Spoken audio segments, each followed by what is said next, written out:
الحمد للہ رب العالمین الرحمن الرحیم مالک یوم الدین والصلاة والسلام علی اشرف الانبیاء والمرسلین وعلی آلہ واصحابہ الصادقین اما بعد فاعوذ باللہ من الشیطان الرجیم بسم اللہ الرحمن الرحیم ان الذین یغضون اصواتهم عند رسول اللہ اولئک الذین امتحن اللہ قلوبهم للتقوى لهم مغفرۃ واجر عظیم صدق اللہ العظیم۔ واجب الاحترام معزز علماء کرام اور میرے معزز دینی بھائیوں، بدھ کے روز، منگل کے روز آپ کے سامنے ایک حدیث پڑھی تھی جو بخاری شریف کے حوالے سے تھی۔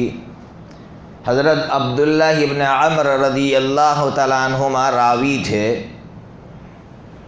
جس میں یہ بتلایا تھا کہ ایک صاحب نے آ کر حضور سے یہ کہا تھا کہ حضور میں جہاد میں جانا چاہتا ہوں، تو حضور نے یہ سوال کیا تھا تمہارے والدین زندہ ہے؟ کہاں زندہ ہے؟ تو حضور نے کہا تھا جاؤ پہلے والدین کی خدمت کرو پھر جہاد میں جانا۔ تو وہاں یہ پوائنٹ بتلایا تھا کہ حضرت نبی پاک صلی اللہ تعالیٰ علیہ وسلم یہ سکھلانا چاہتے ہیں کہ ہمیں یہ دیکھنا ہے کہ کون سی عبادت اہم ہے اور کون سی غیر اہم ہے۔ جو اہم ہے اس کو مقدم رکھیے۔ اس کی کچھ مثالیں دینا چاہتا ہوں تاکہ ہمارے معاشرے میں جو بگاڑ پھیلا ہوا ہے وہ ختم ہو۔ کیا ہے اس کی مثال؟ جیسے کسی کا باپ مر گیا، اب وہ چاہتا ہے کہ باپ کے ایصال ثواب کے لیے کوئی صدقہ کرے، تو اب صدقے کے لیے کیا خرابی ہمارے یہاں جانتے ہیں؟ کچھ لوگ تو بیچارے ایسے ہیں کہ وہ یہ کہتے ہیں کہ میرے باپ کو مثال کے طور پر مٹھائی بہت پسند تھی تو اب میں غریبوں میں مٹھائی بانٹوں گا۔ تو بیچارہ اس کو ثواب سمجھ رہا ہے کہ میرے باپ کو مٹھائی پسند تھی اس لیے میں مٹھائی بانٹ رہا ہوں۔ یہ غلط ہے، یہ باپ کو اس سے کوئی فائدہ نہیں ہونے والا۔ تو اصل کیا ہے؟ یہ دیکھو کہ سامنے والے کو ضرورت کس چیز کی ہے، ابھی اس وقت ضرورت کس چیز کی ہے وہ دیکھو، وہ دو گے ثواب زیادہ ملے گا۔ اس کی مثال دو۔ بہت سی مرتبہ ہم لوگ کوئی بیمار ہو گیا تو میں نے اس سے پہلے بھی کہا تھا کہ یوں سمجھتے جب تک جانور ذبح نہیں کریں گے اور گوشت نہیں بانٹیں گے اس وقت تک مریض اچھا نہیں ہوگا۔ یہ غلط بات ہے۔ پوچھو غریبوں سے کہ اس وقت پیسے کی ضرورت ہے تو پیسے دو، اس وقت راشن کی ضرورت ہے راشن دو، اس وقت گوشت کی ضرورت ہے گوشت دو۔ تو خلاصہ یہ ہے سامنے والے کو جس چیز کی ضرورت زیادہ ہو وہ چیز دو۔ یہ پہلا پوائنٹ آپ کو سمجھایا۔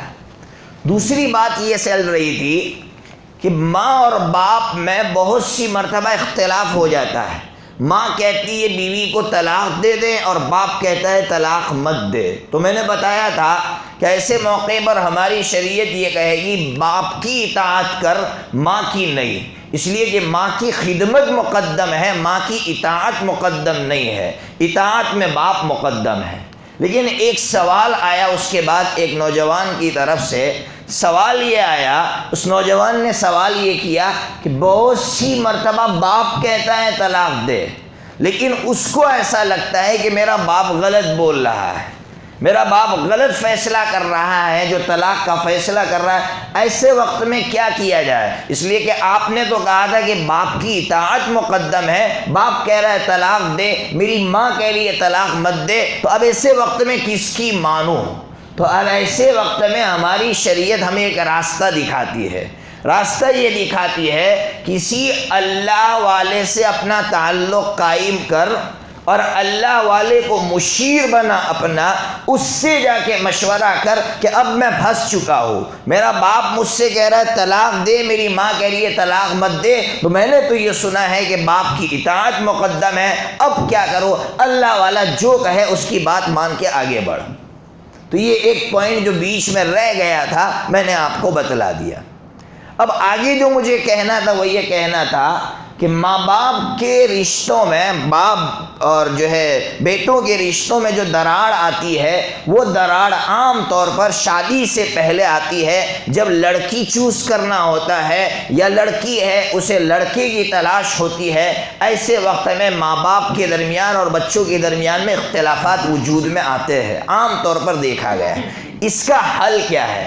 اس کا حل سمجھیے، سب سے پہلے تو یہ سمجھیے کہ یہ جو شادی ہے، جو لائف ہے ہماری، جس کو ہم ازدواجی زندگی کہتے ہیں، اس کے دو پہیے ہیں، دو ٹائر ہے۔ دو ٹائر جب ساتھ میں ہوں گے تو گاڑی آپ کی چلے گی، ایک ٹائر سے یہ گاڑی چلنے والی نہیں ہے۔ کیا مطلب؟ اس میں دو پارٹیاں ہیں، ایک پارٹی میں ماں باپ ہے اور ایک پارٹی میں بچے ہیں۔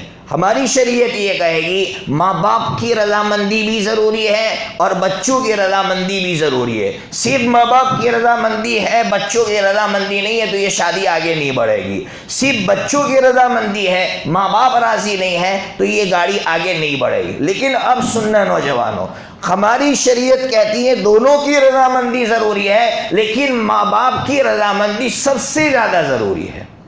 اتنی ضروری ہے جو لڑکیاں یا لڑکے ماں باپ کی رضامندی کے بغیر نکاح کرتے ہیں، میں ان سے کہوں گا کہ بخاری شریف کھولیے، مسلم شریف، ترمذی شریف، ابو داؤد شریف، سب میں یہ حدیث موجود ہے۔ امام بخاری نے تو باب کے تحت لکھی ہے لا نکاح الا بولی، ایسے لڑکے جو ماں باپ کی اجازت کے بغیر شادیاں کر لیتے ہیں، یا ایسی لڑکیاں جو ماں باپ کی اجازت کے بغیر شادیاں کر لیتی ہے، تو اسلام یہ کہہ رہا ہے گویا ان کا نکاح ہی نہیں ہوا ہے۔ گویا کہا میں نے، حقیقی معنی میں نہیں۔ اس کو سمجھیے، ایک بندہ خیانت کرتا ہے، امانت میں خیانت، تو ہماری شریعت کیا بولتی ہے؟ لا ایمان لمن لا امانت لہ، ایسا بندہ یوں سمجھیے کہ مومن ہی نہیں ہے، حالانکہ ہے، نام کا مومن ہے۔ اسی طرح جو لوگ ماں باپ کی رضامندی کے بغیر نکاح کر لیتے ہیں تو ہماری شریعت نے کہا یوں سمجھیے کہ صرف ظاہر میں نکاح ہو گیا ہے، ورنہ حقیقی معنی میں نکاح کی جو روح ہے وہ نہیں ہے اس میں۔ اس لیے یوں سمجھیے کہ نکاح حقیقت میں تو ظاہر میں ہو چکا ہے لیکن حقیقت میں نہیں ہوا۔ اس لیے میں بچوں سے کہوں گا ماں باپ کی رضامندی کے ساتھ شادی کرو۔ ماں باپ راضی نہیں ہیں ان کو راضی کرو، ماں باپ راضی نہیں ہوتے ہیں دوسروں کو بیچ میں ڈالو، وہ سمجھائیں ماں باپ کو۔ اب سمجھیے، ماں باپ کے لیے کہہ رہا ہوں، یہ تو بچوں کے لیے کہا۔ بہت سی مرتبہ ایسا ہوتا ہے بچہ شادی کرنا چاہتا ہے جس جگہ، وہ جگہ صحیح ہوتی ہے لیکن ماں باپ کی ناک کے خلاف ہوتا ہے، صرف مسئلہ ماں باپ کی ناک کے خلاف، اس لیے ماں باپ منع کرتے ہیں۔ تو اس وقت شریعت نے یہ کہا اگر یہ لڑکی یا لڑکا نکاح کر لے گا اور وہ نکاح جہاں کر رہا ہے صحیح جگہ کر رہا ہے، اس کے لیول کا نکاح ہے، ماں باپ نے صرف ناک کی خاطر ایسا کی، تو ماں باپ بھی بہت سی مرتبہ روڑا بنتے ہیں۔ ہم کو کئی نوجوان آ کر کہتے ہیں کہ ہم نے ہماری ماں سے یہ کہا ہم جہیز نہیں لیں گے، تو ہماری ماں کہہ رہی ایسے کیسے نہیں لوں گے، اب تک لیتے آ رہے ہیں، سوسائٹی کیا کہے گی۔ وہ صحیح کام کرنا چاہتا ہے لیکن ماں باپ روڑا بنتے ہیں، تو ماں باپ کو بھی سمجھنا چاہیے کہ ماں باپ صحیح کام میں روڑا نہ بنے۔ ماں باپ سے ایک اور درخواست کروں گا، یہاں ماں باپ بیٹھے ہوئے ہیں، ہم اپنے بچے کو خود گراتے ہیں۔ کیسے گراتے ہیں؟ میرا بچہ عالم ہے تو میں اپنے بچے کو سب کے سامنے نام سے بلاتا ہوں، بھائی یہ زید ادھر آ، تو میں اپنے بچے کو خود گرا رہا ہوں۔ میں اپنے بچے کو، وہ اگر مفتی ہیں تو مفتی کے لقب سے پکارو، اگر وہ حافظ ہیں تو حافظ کے لقب سے پکارو۔ بچے کے اندر جو خوبی ہے اس خوبی سے پکارنا یہ بڑائی نہیں ہے۔ آپ بچے کی بڑائی نہیں سوچ رہے ہیں، آپ بچے کو جو صحیح معنی میں اس کی خوبی ہے وہ خوبی دنیا کے سامنے لانا چاہتے ہیں۔ لیکن بہت سی مرتبہ جیسے بچہ ڈاکٹر تو باپ بڑے دھڑلے سے کہتا ہے ڈاکٹر صاحب ادھر آئیے، تو باپ بیٹے کو بڑے اکرام سے پکارتا ہے۔ تو اگر بیٹا عالم ہے، مفتی ہے، قاری ہے، حافظ ہے، تو ہم خود اس کو عزت دیں۔ اگر ہم خود عزت دیں گے تو معاشرہ عزت کرے گا، اگر ہم خود عزت نہیں دیں گے معاشرہ کبھی عزت نہیں کرے گا اس کی۔ تو یہ ماں باپ کی ذمہ داری ہے کہ بیٹے کو عزت کیسے۔ بھائی بیٹا اسکول میں پیچھے آیا، ایک لڑکا وہاں قریب میں کھڑا ہے، اس کے ماں باپ بھی کھڑے ہیں، اب ہم اپنے بچے کے سامنے ایسا کہتے ہیں کہ یہ تو ایسا بدھو ہی ہے، یہ پیچھے ہی رہے گا، تو یہ صحیح کام نہیں کر رہے ہیں۔ ہم اپنے بچے کو خود گرا رہے ہیں، اس میں جو غلطی تھی وہ بعد میں اس کو سمجھاتے ہیں، لیکن سب کے سامنے آپ اس کو بدھو کہہ کر اس کو گرا رہے ہیں، آپ اس کو پیچھے کر رہے ہیں۔ تو ماں باپ بھی اولاد کو آگے لائیں، اس کے لیے ہمارے پاس نسخے ہیں، ان نسخوں کو اپنائیں گے تو بچے آگے بڑھیں گے۔ اس لیے بچے کے اندر جو خوبی ہو وہ اوروں کے سامنے بیان کرنا یہ برا نہیں ہے، بیان کیجئے۔ جب تک بیان نہیں کریں گے آپ کے بچے کی کوئی عزت نہیں کرے گا۔ تو یہ ماں باپ کے تعلق سے باتیں تھی، یہ باتیں میں نے آپ کے سامنے رکھی۔ اب آگے سمجھیے، بات چل رہی تھی معاشرے کو آگے بڑھانا ہے تو قرآن نے نسخے دیے تھے۔ پہلا نسخہ دیا تھا اللہ سے آگے مت بڑھو، دوسرا نسخہ دیا تھا اللہ کے رسول سے آگے مت بڑھو، تیسرا نسخہ جو اس کی ضمن میں آیا تھا کہ جس معاشرے میں بڑوں کا ادب کرنے والے لوگ رہیں گے وہ معاشرہ آگے بڑھے گا۔ اب چوتھا نسخہ قرآن مجید بیان کر رہا ہے، یا ایھا الذین آمنوا ان جاءکم فاسق بنبأ فتبینوا ان تصیبوا قوما بجہالۃ فتصبحوا علی ما فعلتم نادمین۔ کیا کہہ رہا ہے قرآن؟ اس کو سمجھنے سے پہلے بیک گراؤنڈ سمجھو اس کا۔ کیا مطلب؟ قرآن میں آیتیں اترتی ہے تو اس کے پیچھے کوئی کارن ہوتا ہے، کوئی ریزن ہوتا ہے، کوئی وجہ ہوتی ہے، تو اللہ کوئی آیت اتارتے ہیں۔ یہ جو آیت ہے اس کی تفسیر سمجھنے سے پہلے اس کا بیک گراؤنڈ سمجھیے۔ بیک گراؤنڈ یہ ہے کہ ایک قبیلہ گزرا ہے جس کا قبیلے کا نام ہے بنو المستلق۔ بنو المستلق، اس کے سردار کا نام تھا حارث ابن زرار۔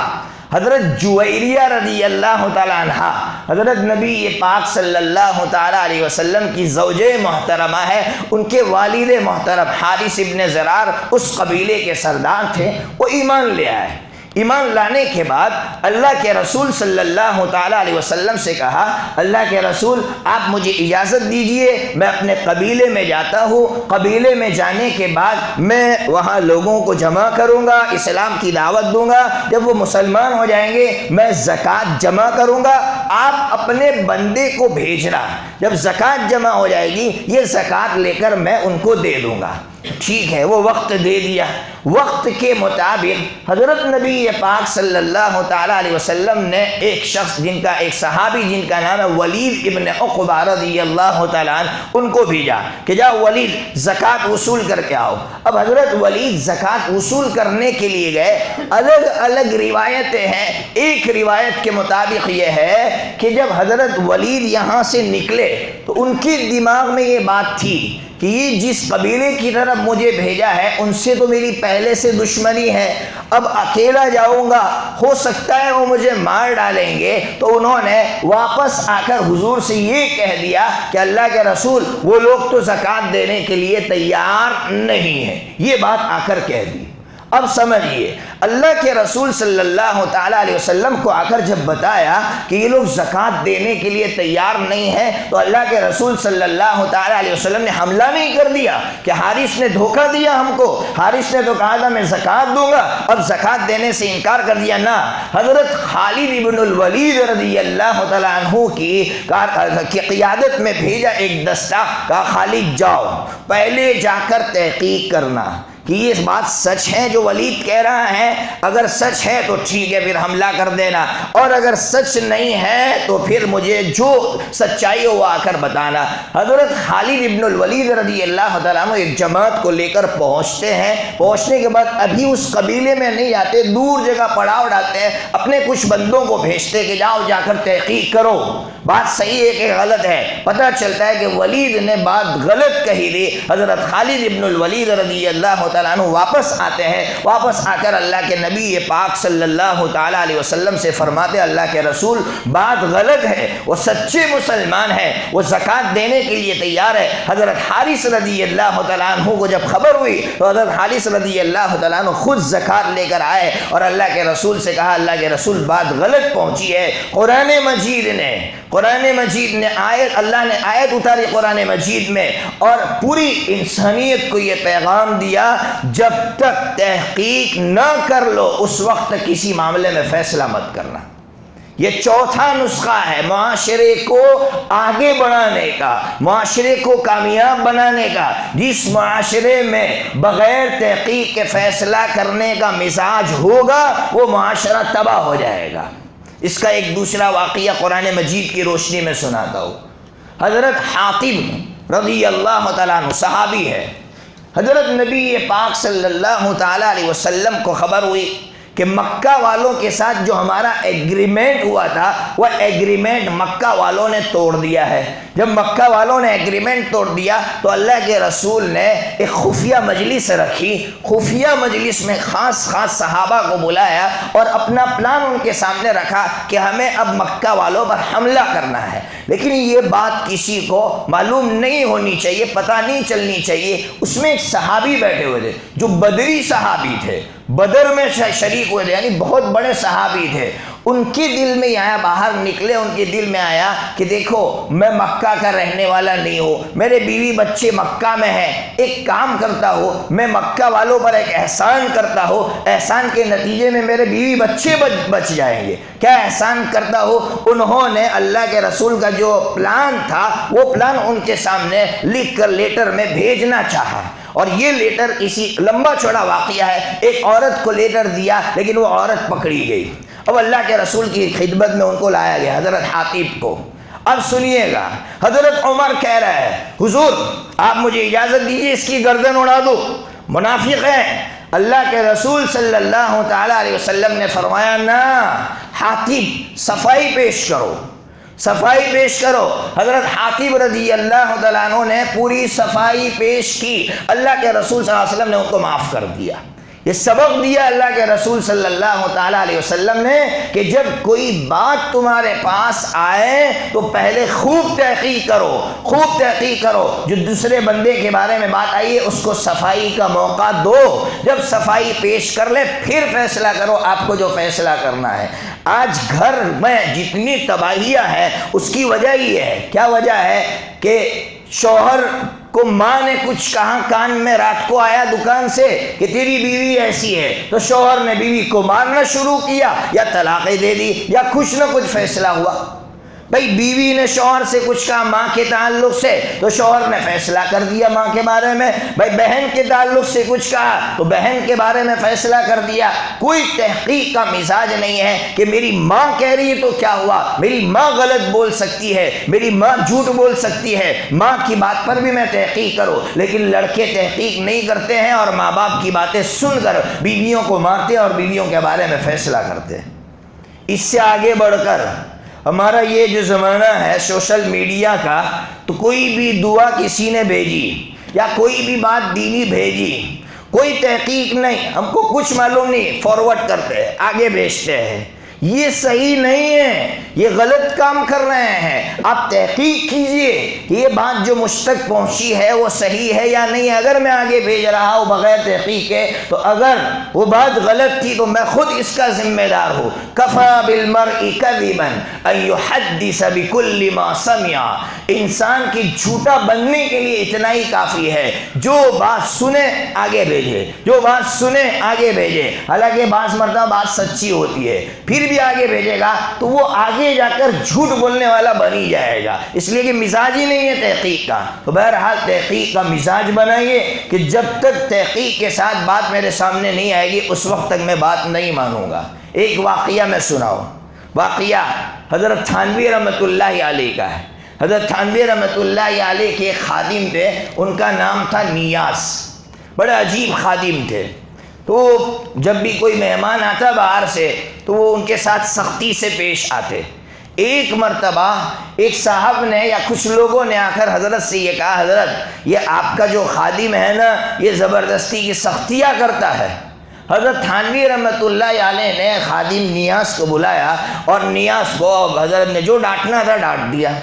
ڈانٹنے کے بعد وہ بھی خادم تھا حضرت کا، اس نے کہا حضرت آپ جھوٹ بول رہے ہیں، آپ غلط بول رہے ہیں اتنے بڑے اللہ کے ولی کو کیوں؟ حضرت تھانوی نے تو اس وقت کہا کہ ٹھیک ہے چلے جاؤ چلے جاؤ، اس وقت بھیج دیا، لیکن بعد میں حضرت کو احساس ہوا کہ مجھ سے غلطی ہوئی ہے۔ غلطی یہ ہوئی ہے کہ مجھے تحقیق کرنا چاہیے تھا کہ واقعتاً نیاز سختی کر رہا ہے نہیں کر رہا ہے، کس بنیاد پر کر رہا ہے، میں نے خود تحقیق نہیں کی اور میں نے اس کو ڈانٹنا شروع کر دیا، تو غلطی میری ہے۔ حضرت نے بلا کر اس سے معافی مانگ لی۔ تو یہ سبق ملتا ہے کہ بغیر تحقیق کے کوئی فیصلہ مت کرو۔ آج ہماری سوسائٹی میں آگے بات آئے گی بدگمانی کے تعلق سے کہ آج بدگمانی ہماری سوسائٹی میں کس طرح پھیلی ہوئی ہے۔ ایک واقعہ سنیے، بغیر تحقیق کے فیصلہ کرنے کا واقعہ سنیے۔ ایک صاحب سفر پر گئے ہوئے تھے، جب سفر پر چلے گئے، سفر پر جانے کے بعد وقت گزر گیا، رات کا ایک حصہ گزر گیا، بچہ بیٹا ماں باپ سے الگ رہتا تھا، تو بیٹے کے دل میں ہی آیا کہ چلو میں اماں سے ملاقات کر لوں، ابا سے ملاقات کر لوں، تو اماں ابا سے ملاقات کرنے کے لیے وہ پہنچا۔ اور بیٹوں کو جانا چاہیے، اگر بیٹے الگ رہتے ہیں ماں باپ سے تو روزانہ رات کو ماں باپ سے ملاقات کے لیے جانا چاہیے۔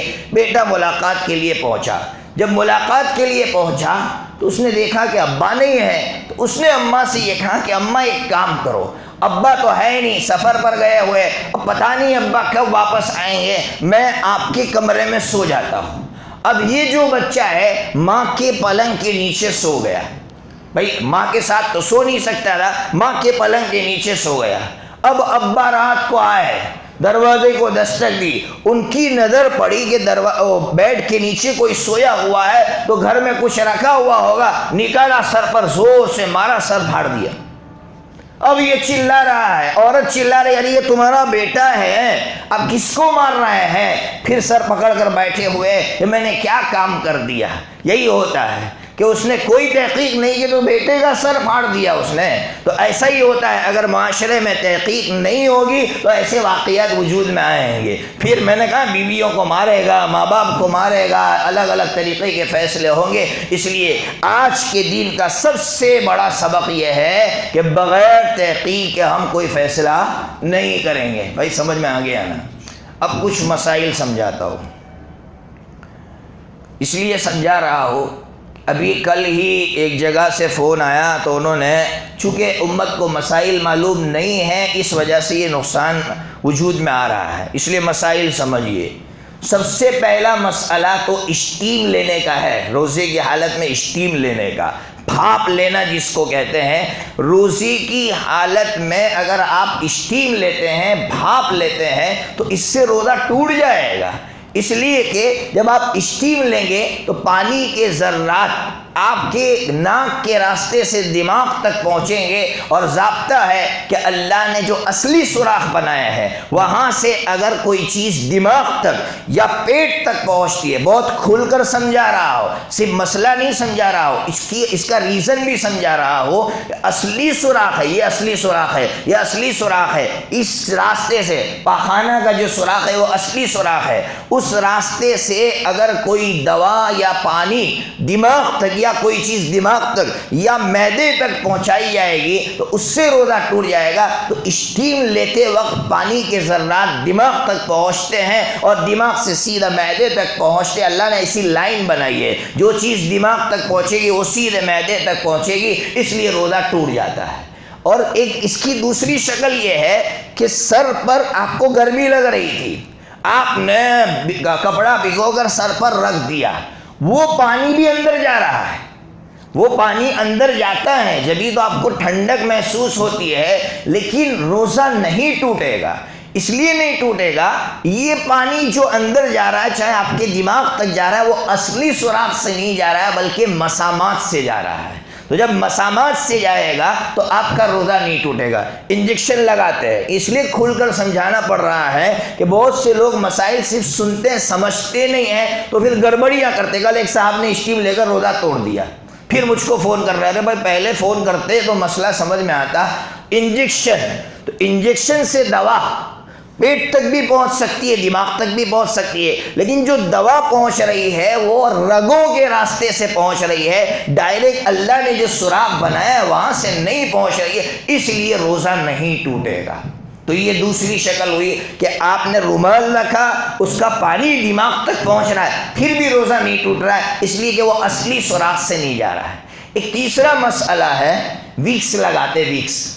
تو وکس کے بارے میں ایک بات سمجھیے، کچھ علماء کا یہ کہنا ہے کہ ناک کے اندر نہ لگائے، اس لیے کہ اس کے ذرات دماغ تک پہنچ جائیں گے۔ آپ نے باہر لگایا وکس، اب اس کی خوشبو دماغ تک پہنچ رہی ہے، روزہ نہیں ٹوٹے گا، اس لیے کہ اس کی ذرات نہیں پہنچ رہے، اس کی خوشبو پہنچ رہی ہے۔ آپ عطر لگاتے ہیں روزے کی حالت میں تو یہ بھی دماغ تک پہنچتی ہے، اس کی خوشبو پہنچتی ہے، اس کے ذرات نہیں پہنچتے، اس لیے روزہ نہیں ٹوٹے گا۔ تو بہرحال روزہ کب ٹوٹتا ہے کب نہیں ٹوٹتا ہے، اس کے مسائل بہت زیادہ ضروری ہے سمجھنا۔ جب تک نہیں سمجھیں گے اس وقت تک ہم حقیقت تک نہیں پہنچیں گے۔ نائٹ فال کے مسائل ہوتے ہیں، نوجوانوں کو مسائل نہیں معلوم ہوتے۔ بھائی دوپہر میں سویا، خواب دیکھا خراب، گندا خواب دیکھا، منی نکل آئی، تو اب اس سے روزہ ٹوٹے گا کہ نہیں؟ تو میں شارٹلی آپ کو سمجھاتا ہوں، تو آپ کو قیامت تک یاد رہے گا۔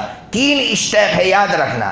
پہلا اسٹیپ، آپ نے بیوی کو ہاتھ نہیں لگایا ہے یا صرف سوچا ہے بیوی کے بارے میں یا کسی اور کے بارے میں اور منی نکل آئی، تو قاعدہ یہ ہے کہ آپ کا روزہ نہیں ٹوٹے گا، اس لیے کہ آپ نے ابھی ہاتھ نہیں لگایا ہے، صرف سوچا ہے۔